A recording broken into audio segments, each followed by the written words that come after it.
But just wrapping up on that rally to restore sanity, we've got Sarah in the chat room who says, I have no fear because it's going to be awesome on Tuesday. And that's how a lot of Americans are feeling. You know what? Thank you, Jon Stewart and Colbert.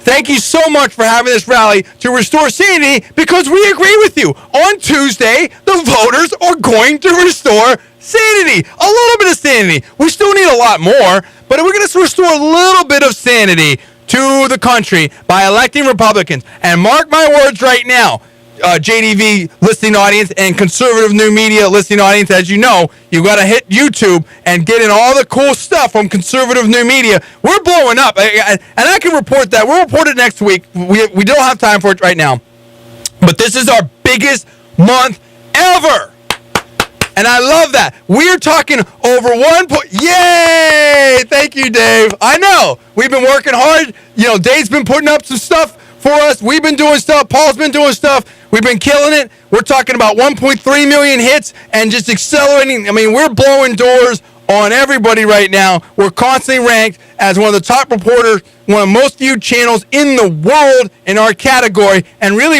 it's just fantastic. So we're just going to keep going, keep our head down, and grind it. We're restoring some sanity on the internet and on the radio, and we're going to do the whole situation. We're going to expand it as well. Now, Paul, we got to get in here, and we got to go through these races very quickly here. Election 2010, talk to me about what's going on. I think everybody knows that we're going to win the House. I don't think that's even a concern anymore, right? That's right. I mean, certain respected political analysts are like, look, it's going to be a blowout. It's just how big of a blowout is it going to be? Right. I agree with you. I think that's great. We want every Republican to win out there and all that, and that's all I'm saying right now. Now, so we got the House under control. That's good. Now, what about the Senate? Well, the Senate, Charles Krauthammer, respected Fox analyst and writer, has said that he thinks that Republicans will win 8 seats. It seems to be somewhere in that 7 to 10 range. Maybe 8 might be about the right number. This has gotten tougher. Yeah. Now, we have Carly, our girl Carly. We love Carly, and our best wishes to her and her family. She went in. She had an infection, I think last week before, something like that. And there was a little bit of a medical scare there related to her cancer.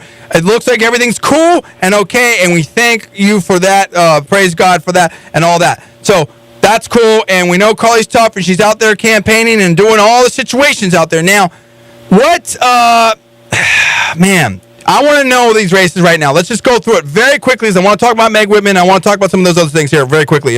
Now, Carly, it's going to be tough. I think Boxer's coming on.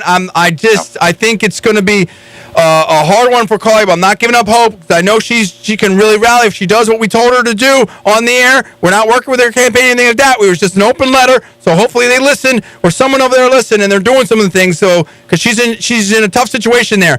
Florida, I think that we're in good shape there with Mark Rubio. Although there's been some funny business with Chris and Meek, and there's been rumors, and we did videos on this where they supposedly were trying to get Meek, Kendrick Meek out of the Democrat African American candidate there, and Clinton was trying to get him out and all that, and that's just a circus. And Charlie Crist is saying he'll caucus with the Democrats. I mean, if you ever wanted to see more of an example of an insider who cares only for his or her own power and doesn't care about party affiliation or principles or anything like that, I mean, switches, boom, just like that, to stay in power. I mean, you want to talk about crass politics and the insiders doing whatever, and we saw it. We're seeing it up in Alaska with Murkowski. That's a circus. And listen, we're also, when I picked up Selma, my girlfriend, from the airport, guess who I saw coming in on a flight from Philadelphia? Oh, Arlen Specter, another turncoat, in my personal opinion. Now, let's just go through these races very quickly. We can't even really talk about them. I just want to go through the top 10 right now, and how do you see it right now?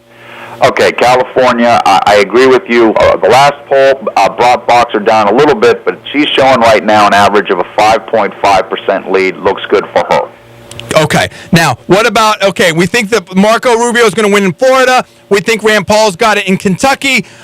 We think that we're gonna win over there in Colorado with Buck. It's close, but we think it's good. Hey, Sharon Angle, and we love Sharon Angle. She came on our air both on the video and the radio show, and we gave her all of our ideas, this and that, whatever. It looks like she's gonna really win this thing walking away with Harry Reid. She has been doing such a great job for a candidate that they said was a bumpkin and a Tea Party candidate. And she's so extreme, man. She has learned so fast and raised a lot of money, and she's just pounding Harry Reid right into the ground. And if you were to ask now who is the more extreme candidate, who's the more candidate, who's out of it, you have to say Harry Reid. He's looking like a fool, and he's going to lose. That's right. And the three closest races at this point look to be Colorado, Illinois, and Washington State. What about West Virginia? That's close, too. Yeah, it is. It is close. Manchin apparently is still up on average 4.5 points, but Obama's approval rating in the state is something like 29%. And the other thing about that is that the recent poll was very, very narrow. I think that one's going to be a lot closer than people think right there. So tell me about Washington. Tell me about those ones: Colorado, Washington State, and the other. Colorado, the Republican Ken Buck is right now up by an average of 2.3 points over Michael Bennet. That's where that's at right now. Mm-hmm.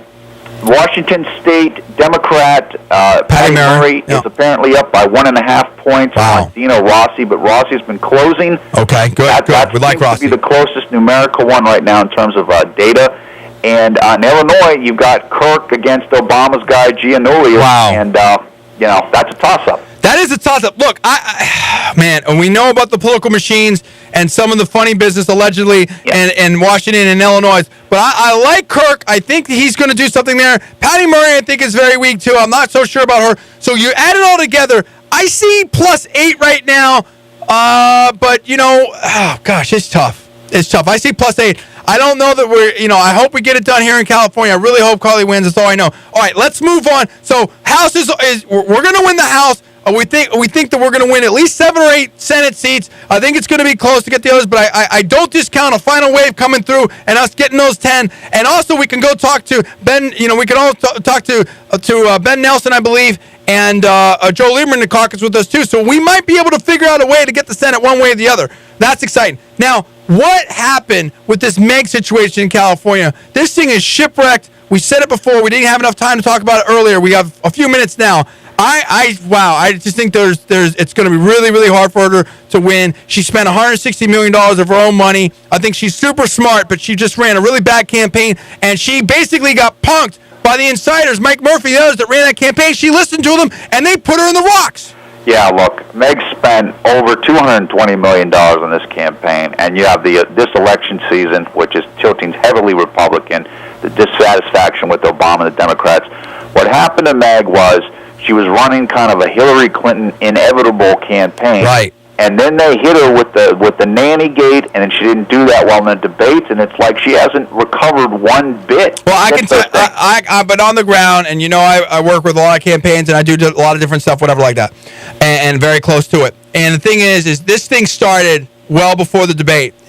She was blowing off people on the right. She wouldn't come on Dave's show herself. Wanted to send a surrogate. First, she wouldn't even send a surrogate. She wouldn't. I mean, she did an interview with us in conservative new media, but then, we tried to get her on the radio show. Wouldn't do that. And so it was a lot of like, hey, in my personal opinion, a lot of an attitude of screw you. It's my way or the highway. I'm still the CEO of eBay, whatever. I'm going to do whatever I want. So she upset some people on the right, number one right there. So bad public relations. Also, you had the Schlene Nightingale thing, who was pulling some people off. Also, there was the Rhino thing. Look, the bottom line is, without putting a too fine a point on it, and then the debate thing, and then all the rest, it just got worse and worse and worse. And Brown and those guys got the machine going.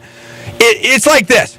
I never ever want to hear from Mike Murphy or the rhinos who are, some of them are trying to run the California GOP and or the ones in Mike Castle or the insiders, anything like that. Because here's the case where you had the perfect laboratory. You had a complete Republican tsunami. Number one, you had a candidate with an impeccable record. Number two, you had a female candidate. Number three, you had California. Number four, where you can run as a rhino and you're supposed to do well, right? And then you always hear, well, we didn't have enough money. You had a candidate that spent more money by maybe 50% or whatever than any other campaign ever on a statewide level. I mean, that was enough, frankly, for a presidential run. $160 million of her own money. That doesn't count anyone else's money. And it failed spectacularly. It doesn't work. It doesn't work. It will never work.